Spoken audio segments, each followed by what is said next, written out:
사랑하는 우리 아버지 하나님, 오늘은 특별히 머더스데이로 우리 1년에 한 번 이렇게 정말 부모님에 대한 생각을 하게 됩니다. 하나님께서 특별한 배려를 주셔서 우리들로 하여금 부모님을 생각하고 또 효도할 수 있는 은혜를 주시고 하나님의 뜻을 깨닫게 해준 주의 은혜 감사하고, 우리 사랑하는 성도님들 오늘 이 시간에 주의 말씀을 잘 듣고 그 말씀에 순종하는 우리 한 분 한 분 다 될 수 있도록 축복하여 주옵소서. 예수 이름으로 기도합니다. 아멘. 아멘. 하나님 말씀은 출애굽기 20장 12절.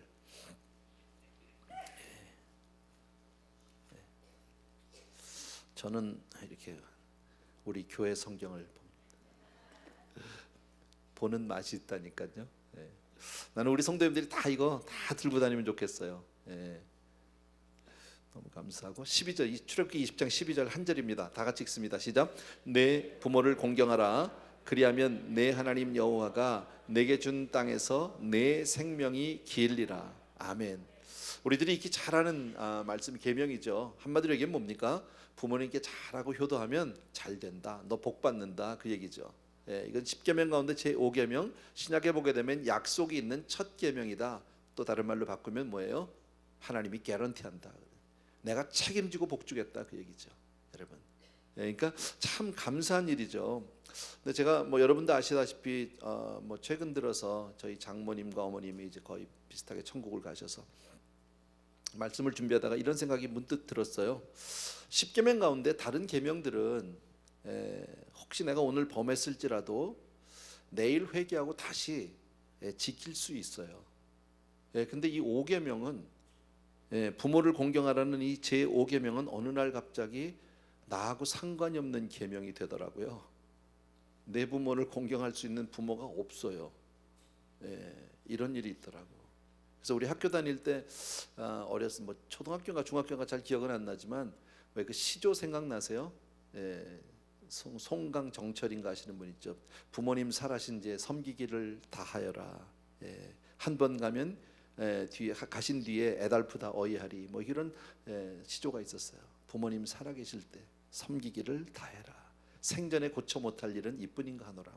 이런 시조가 있는데, 여러분, 때가 있다는 거죠. 기회를 놓치지 말아라. 자, 그럼 부모님을 우리가 어떻게 해야 되죠? 어떻게 공경해야 되죠? 효도함으로 순종하는 거예요. 아주 상식적인 이야기예요. 모르지 않아요, 하나도요.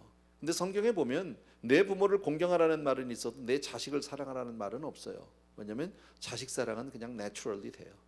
근데 부모 공경은 아는데 잘 안 된다. 그래서 하나님이 우리에게 계명으로 주셨다고 저는 생각합니다. 성경에 나타난 모든 하나님의 사람들을 보게 되면 하나같이 효자입니다. 성경에 효자라는 표현은 말은 없습니다. 그러나 효자입니다. 대표 선수가 우리 예수님입니다. 정말 효자세요. 누가복음 2장 51절 보면 이렇게 돼 있어요. 예수님께서 함께 내려가사 나사렛에 이르러 순종하여 받드시더라. 어머니가 이렇게 돼 있어요. 순종하여 받드시더라.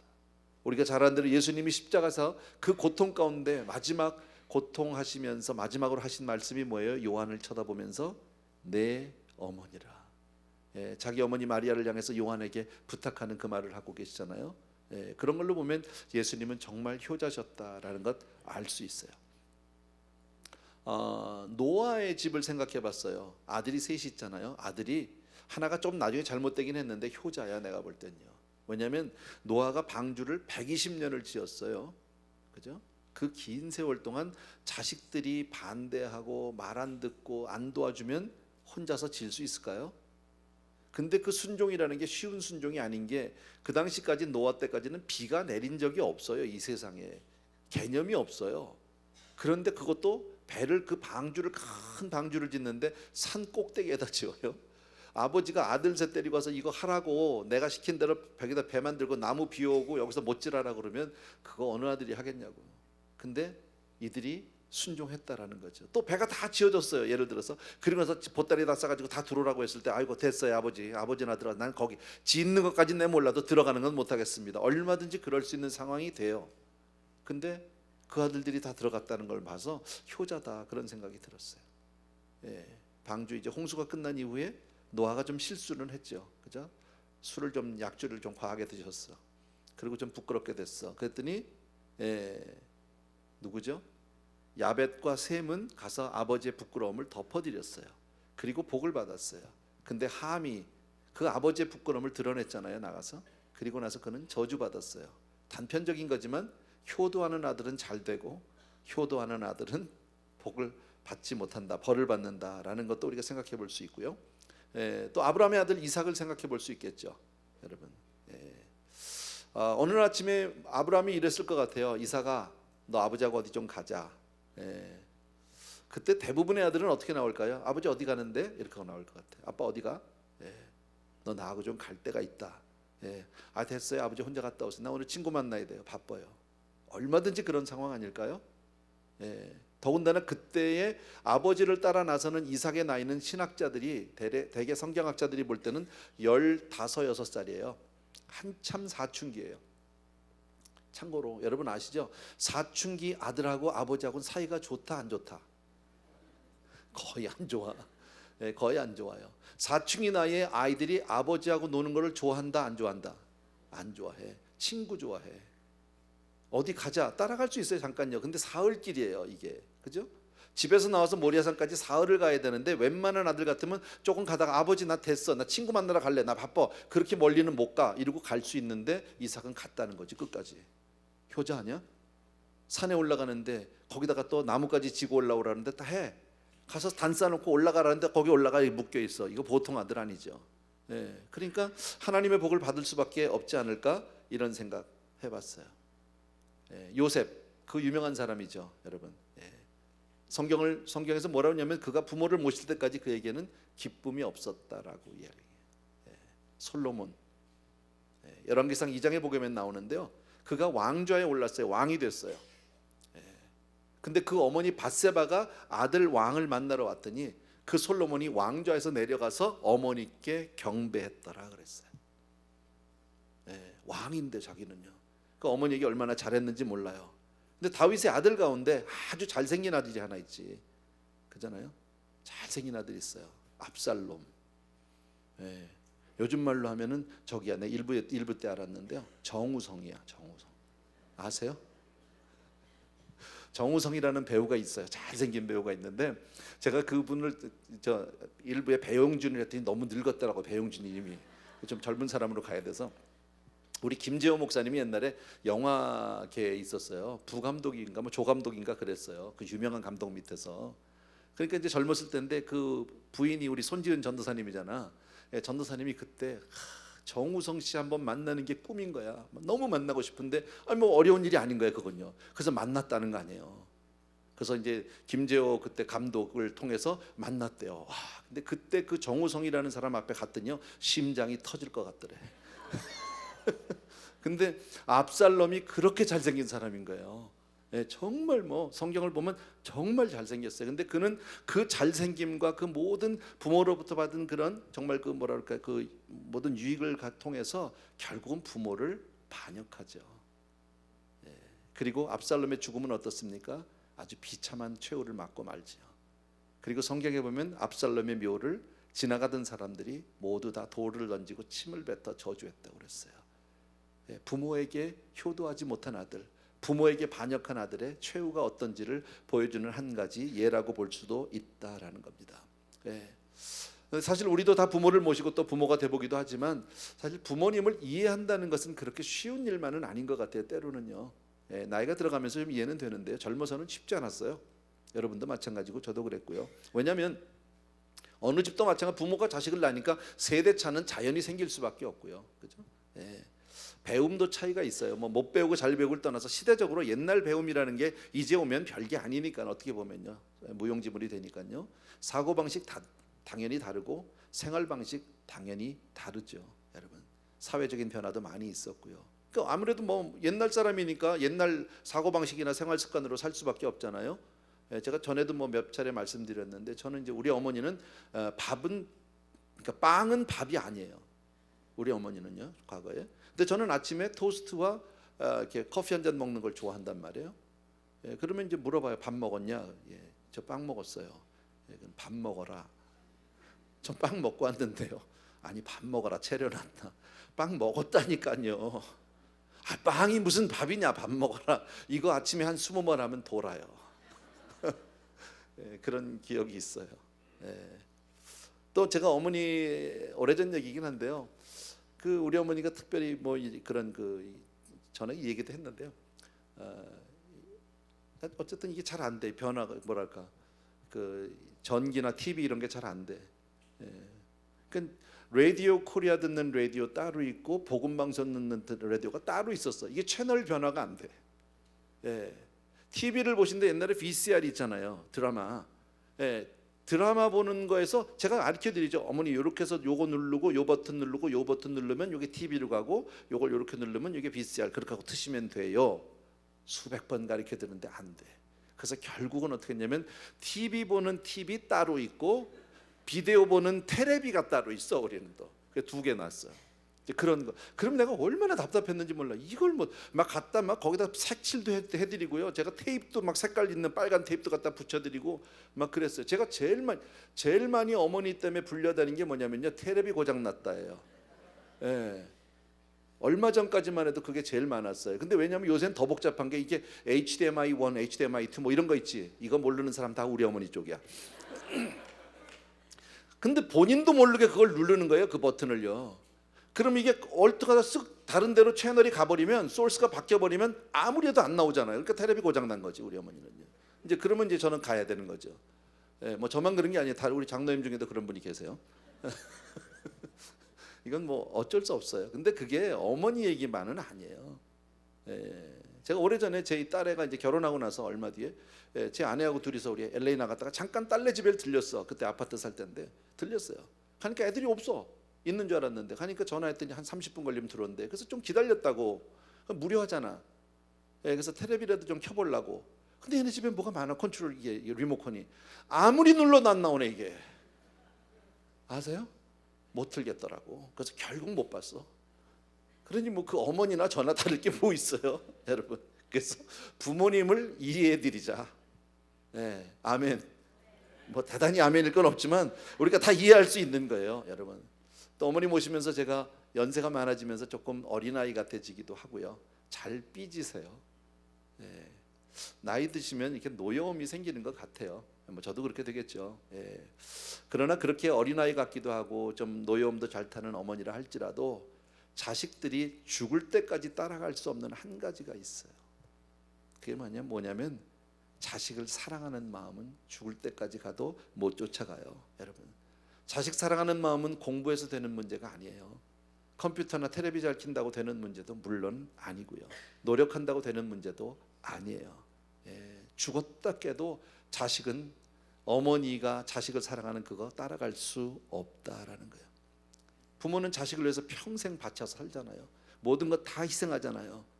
그러나 자식은 그 부모의 사랑을 잘 깨닫지 못하고 오히려 당연하게 또 혹은 그것마저도 섭섭하게 여길 때도 없지 않아 있다라는 거죠. 인생을 보면 참 재밌는 게 있어요. 어렸을 때는 엄마가 다예요. 무슨 일만 있어도 엄마예요. 울면서 엄마예요. 엄마 없으면 안 되는 거예요, 애들은요. 근데 그 아이가 커서 사춘기를 지나면서 20대 초반 정도 되죠. 그런 부모에 대한 불만이 커져요. 그리고 부모가 다 틀렸어요. 부모를 무시하기 시작해요. 아마 학교 다닐 때 이런 생각 한두 번 다 거의 해보지 않았을까요? 저도 그랬는데요. 옛날에 그래서 젊어서 제가 젊었을 때죠. 부모님이 이렇게 생각하면서 그래. 내가 이 다음에 크면 저렇게는 안 산다 내가. 근데 나이 들어 보니까요. 그만큼 살기도 어려워. 그만큼 살기도 정말 어렵더라고. 안 돼요. 한 40대 정도 되면 그렇대요, 사람들이요. 우리 부모님 생각 중에는 그래도 덜어 맞는 것도 있다. 그러다 이제 50대 중후반에서 60대로 넘어가면 부모님 말씀이 다 옳다 이렇게 바뀐대요. 그런 것 같아요. 제가 살아보니까 그래요, 여러분. 홀어머니는 10자식을 너끈히 키워냅니다. 근데 10자식은 홀어머니를 못 모셔요. 돈이 없어서가 아니라 세대 차이가 나서 못 모시는 것도 아니고요. 사랑이 없어서예요.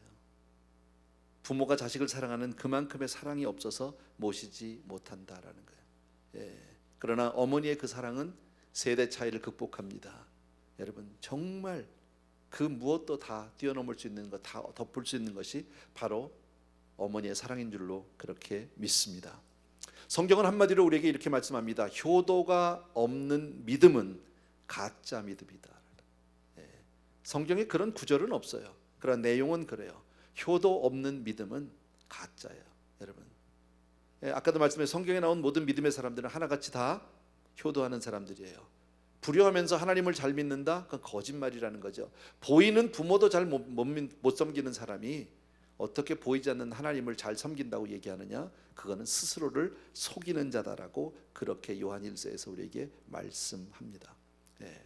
그러니까 우리는 정말 권위를 인정하는 것, 하나님은 이 권위를 굉장히 중요시 여기거든요. 예. 그러니까 내 부모에 대한 권위, 내 윗사람에 대한 권위, 예. 이것은 분명히 인정하고 우리가 공경하고 그렇게 사랑해야 될 줄로 믿습니다. 예. 사실 어려서 우리가 다 부모님들 뭐 다 용돈 타서 썼잖아요. 부모님이 다 입히고 먹이고 뭐 다 해주셨잖아요. 예. 난 돈 타내는 얘기하면 이 생각나요. 저희 때는 대학 다니면서 한국에서 이제 원서 사야 되잖아. 꼭 안 사도 되는데 산다고 그러죠. 그리고 원서 값은 다 페이지 수에 공 하나 더 붙인 게 원서 값이었었어요. 웃는 사람은 다 해본 사람들이에요. 예. 저도 그 짓 많이 했거든요. 근데 부모님은 어떨까요? 돈이 필요해도 거의 자식에게 돈 달라고 얘기 안 했어요. 거의 대부분 얘기 안 했어요. 그게 부모 마음이죠, 여러분. 우리는 그렇게 수없이 탔었고 정말 더 붙여서 타고 그냥 이 핑계 저 핑계로 다 뺐다시피 그렇게 했지만 부모님은 그렇지 않다라는 거예요. 부모님들은 가진 고생을 다해서 돈을 벌어가서 정말 우리를 키워주셨는데 사실 우리는 용돈 한번 제대로 잘 못 드려요. 혹시 부모님이 용돈을 좀 달라고 하시면 말은 안 해요. 마음으로 노인네가 뭔 돈이 필요해. 제가 그랬다고요. 제가 그럴 때가 참 많죠. 내 거나 내 자식 거를 살 때는 좋은 거 사요. 막 골라서. 어머니 옷은요, 뭐 이제 다 사셨는데 뭘 새 옷 입든 거 그냥 깨끗이 빨아 입지. 이럴 때가 더 많았어요. 이번에 우리가 이스탄불에서 한 이틀 정도 이제 시내 거기 뭐 유적지들도 보고 또 조금 쇼핑을 할 수 있는 시간도 있었어요.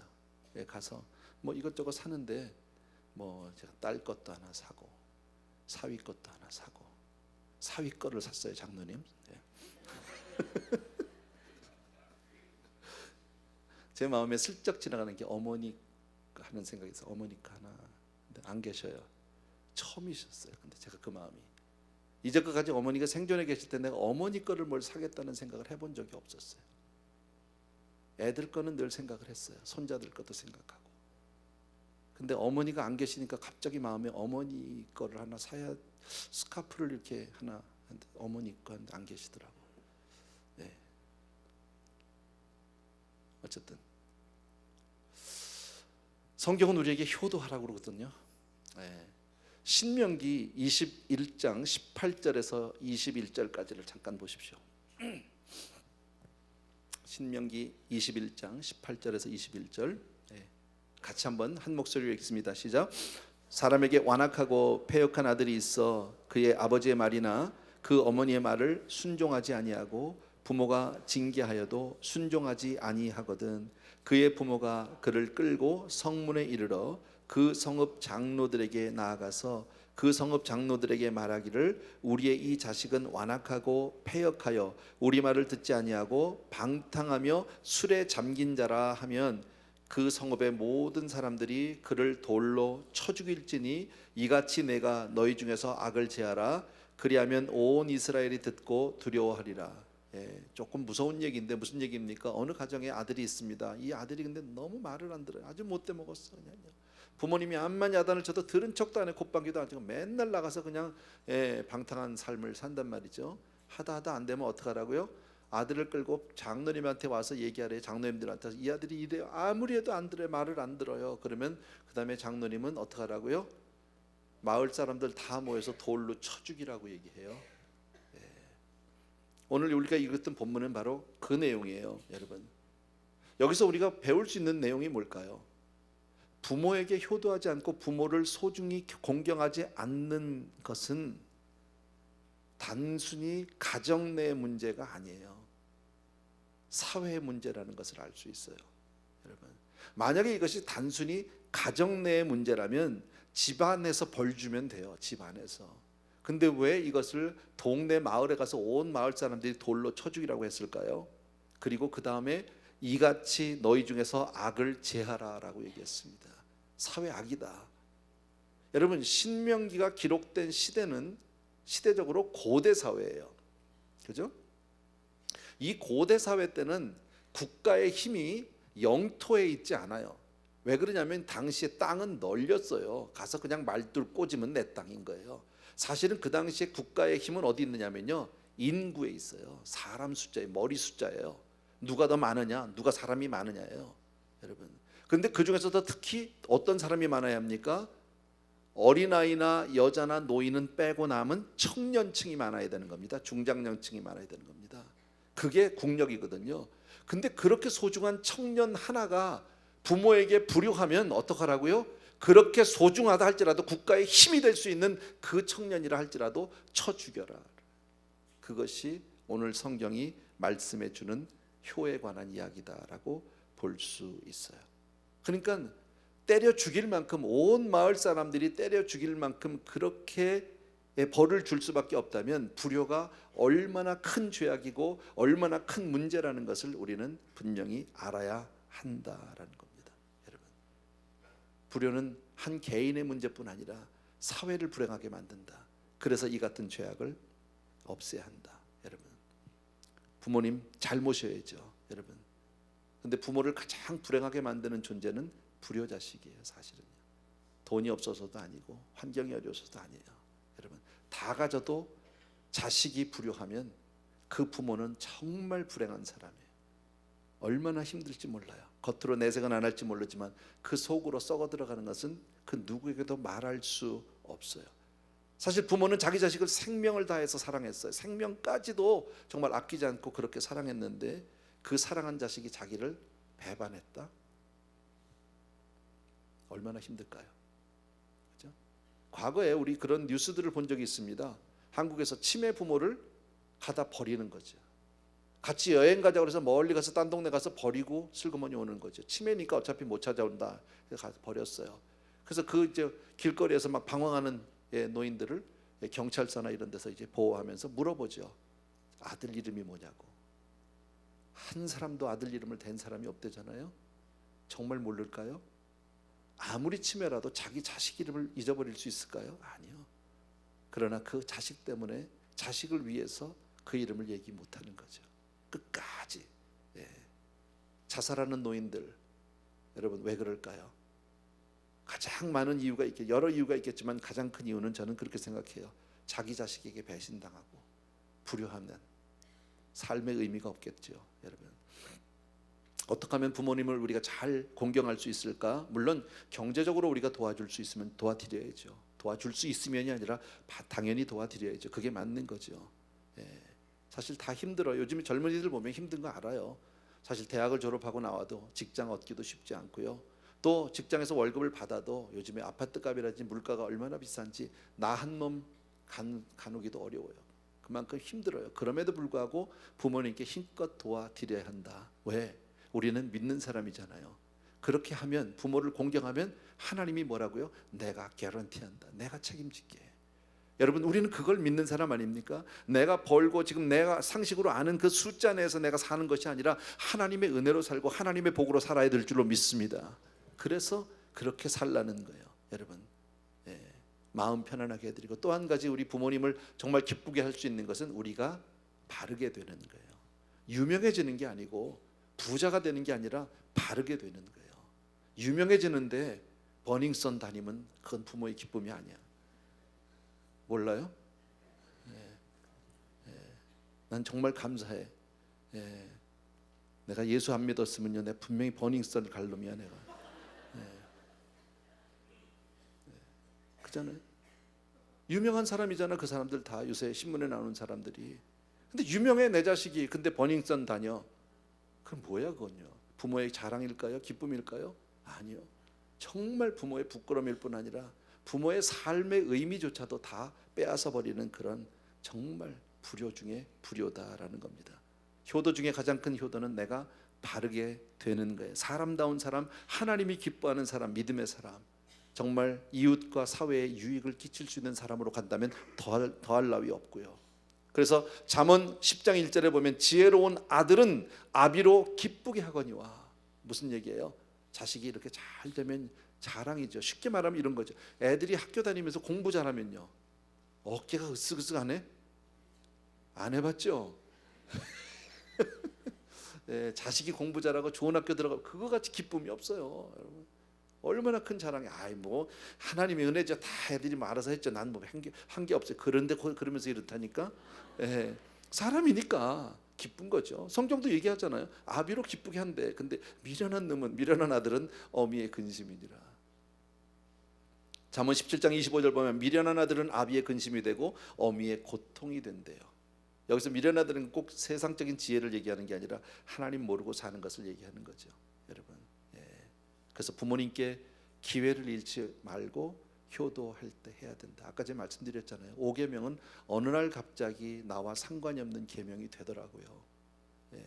이제서 깨달은 게 정말 죄송하긴 한데,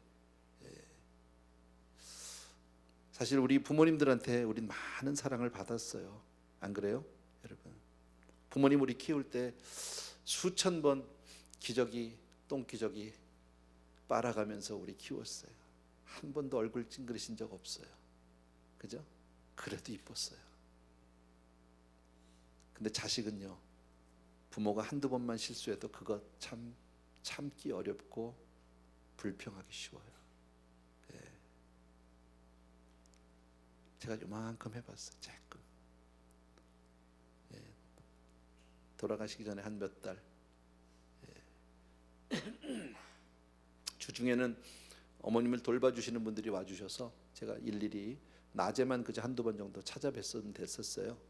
근데 주말에는 안 오시니까 그분들이 토요일날 새벽기도 끝나고 어머님한테 가서 이제 좀 씻겨드리고 갈아드리고 좀 민망하긴 하더라고요. 그래서 제가 그랬어요. 내가 딸이면 좋겠다. 어머니도 민망하셨겠죠. 말은 안 하시지만 그랬어요. 주일날 아침에는 또 예배 시간 전에 가면 어떤 데는 이렇게 가면 주무시고 계세요. 그러면 물끄러미 바라보고 그냥 나오지. 깨우긴 좀 그래서 나와요. 어떤 깨우 계시면 가서 또 갈아드리고 뭐 씻겨드리고 이렇게 했어요. 근데 솔직히 그게 그렇게 뭐 좋지는 않았어요. 해야 하는 의무감에 했을 뿐이지 그것 자체가 제가 그 생각이 들었어요. 부모님들은 우리의 기저귀를 수천 번 갈아주시면서 얼굴 한번 찡그리지 않았을 텐데, 아무렇지도 않은 척을 했지만 그러나 솔직히 그렇게 행복하진 않았어요. 해야 하니까 그런 생각 들었어요. 아까도 얘기했지만 부모님이 혹시라도 용돈 한번 달라고 하면 아니 무슨 돈이 필요하냐고 노인네가 이런 핀잔 주기가 10중 8구 아닐까. 어쨌든 죄송하고요. 기회 있을 때 하세요. 할 수 있을 때 하세요. 저는 이 말씀을 다 경험을 한 것 같아요. 지난 3월 달에 제가 3월 초인가요? 한국에 집회 나갔다가 들어오면서 그때 저 이제 혼자 나갔다 와서 장모님을 찾아뵙지를 못했어요. 전화를 드렸어요. 핑계는 딸이 없는데 나만 가면 장모님이 너무 신경 쓰시지 않을까? 나 때문에. 그래서 그냥 전화로 인사드리지. 그리고 전화 드렸어요. 괜찮다고, 잘 있다고. 뭐 안 와도 돼. 괜찮다. 너희들 잘 있으면 된다. 그걸 끊었어요. 그리고 얼마 뒤에 가셨어요. 그때 갈 걸. 내가 조금 힘들어도, 조금 불편해서도 내가 그때 가서 한번 더 뵀으면 좋았을 걸. 밥이라도 한번 사드리고 용돈이라도 조금 드리고 왔으면 좋았을 걸. 그런 후회가 있네요. 지나고 보니까. 자, 부모님은 어때야 합니까? 부모님의 입장에서는요, 자식들 너무 노엽게 하지 말고, 너무 억울하게 하지 말고, 여러분 올바른 신앙으로 자녀들에게 늘 본이 되어 주시면 자녀들이 효도하기 좋겠죠. 여러분 자식이 아무리 효도하려고 하는데 부모님이 만약에 하나부터 열까지 정말 아주 천하고 비열한 짓만 골라서 한다고 생각을 해봅시다. 정말 하나님의 계명이지만 그런 부모를 공경하기는 정말 쉽지 않다라는 겁니다. 그러니까 우리가 자식들에게 부담을 안 주기 위해서라도 믿음으로 잘 사셔야 돼요. 하나님 앞에 바르게 사셔야 한다라는 겁니다. 올바른 신앙의 길을 가는 것이 내 자식들이 부모를 공경할 수 있도록 길을 열어주고 도와주는 길일 수가 있다라는 거예요. 오늘 말씀은 여러분이 그냥 들으면 다 이해할 수 있고요. 어려운 말 하나도 없어요. 그러나 성경은 우리에게 효도를 하라고 말하고 있다라는 그것만 기억해 주셨으면 좋겠어요. 오늘 그냥 Mother's Day니까 이런 말씀 한번 나눠 보았습니다. 우리 찬송가 하나 드리시면서 우리 잠깐 우리 어머님 사랑 또 아버님 사랑 기억했으면 좋겠습니다. 어머니의 넓은 사랑.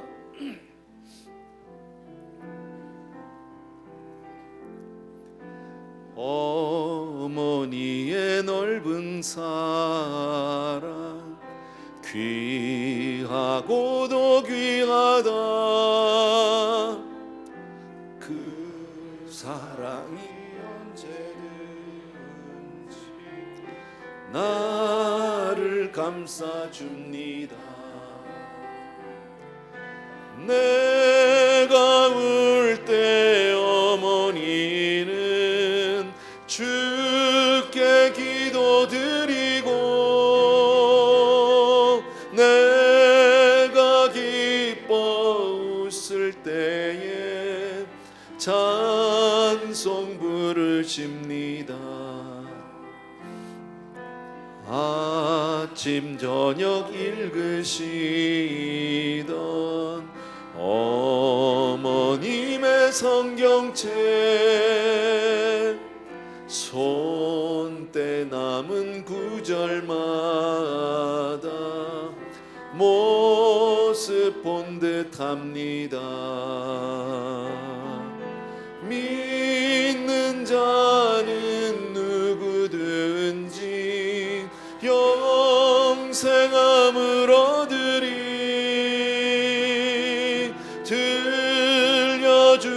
들려주신 귀한 말씀 이제 힘이 됩니다. 홀로 누워 괴로울 때 헤매다가 지칠 때 부르시던 찬송 소리 귀에 살아옵니다.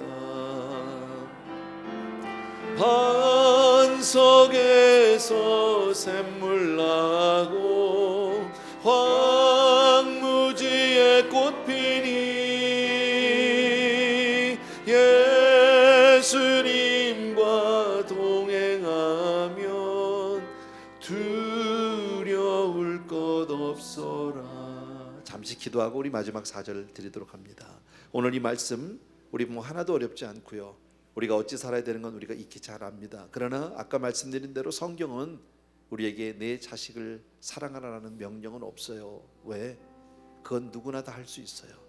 부모를 공경하라는 것을 굳이 명령으로 집어넣는 것은 우리 힘으로 안 된다는 거예요. 그래서 기도하는 거예요. 여러분 또 한 가지는요, 부탁드리고 싶은 것은 작은 다짐이나 결단 하나 해주시면 좋겠어요.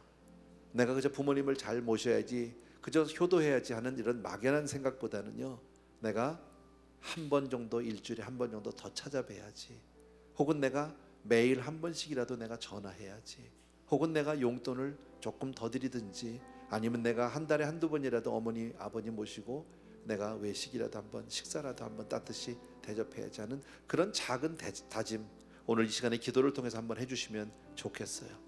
그리고 우리 어머님 아버님의 강건을 위해서도 우리 기도해 주시기 바랍니다. 잠시 우리 한 2, 3분만 기도하겠습니다.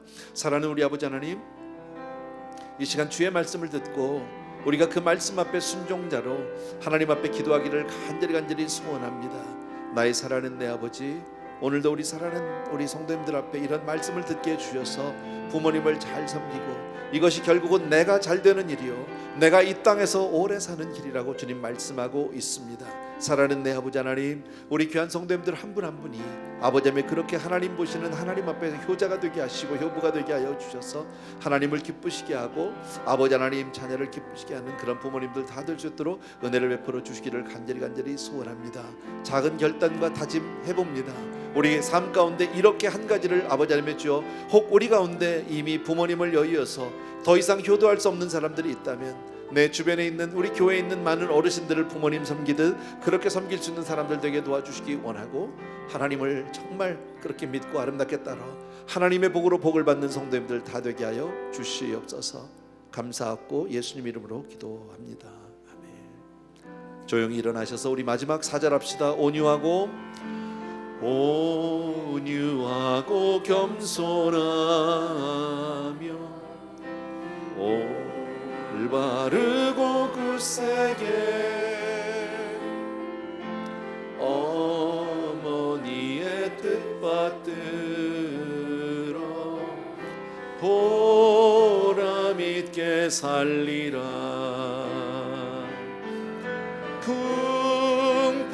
풍파많은 세상에서 선한 싸움 싸우다 생명신에 흐르는 곳 길이 함께 살리라. 아멘. 참 고마우신 아버지, 정말 부족한 인생에 오늘 어머니 입주관을 주셔서 또 한번 하나님 말씀을 듣게 하시고 우리로 하여금 그 효의 길을 따를 수 있도록 은혜 주심을 감사합니다. 우리네 인생 너무나 연약해서 마음으로 생각으로는 얼마든지 할 것 같아도 실제 삶 가운데는 이런저런 핑계로 이런저런 이유로 그렇게 살지 못할 때가 너무 많았음을 고백합니다. 주님, 그래서 기도하고 주님의 도우심을 청합니다. 우리 성도님들 한 분 한 분이 다 정말 귀한 효자 효부 되게 하여 주옵소서. 그래서 정말 부모님은 물론이겠거냐 하나님이 기뻐하는, 그리하여 하나님이 주신 약속 있는 첫 계명의 축복자들이 다 되게 하여 주시옵소서. 오늘도 귀한 예물들을 저마다 정성껏 준비했고 이것을 하나님께 올려드리는데, 하나님, 이것이 우리가 주님 앞에 드리는 사랑이요 고백입니다. 믿음입니다. 주님, 귀한 예물들을 통해서 우리의 삶을 드리는 귀한 성도님들을 받으시고 축복하여 주옵소서. 이제는 우리 주 예수 그리스도의 은혜와 하나님 아버지 극진하신 그 사랑하심과 성령님의 한 가정 위에, 한 사람 위에 그렇게 부모님을 공경하고 효도하는 아름다운 그러한 축복을 이 시간 하나님 앞에 머리 숙인 모든 사랑하는 성도님과 가정 위에 이제로부터 영원토록 함께 계실지어다. 아멘. 아멘.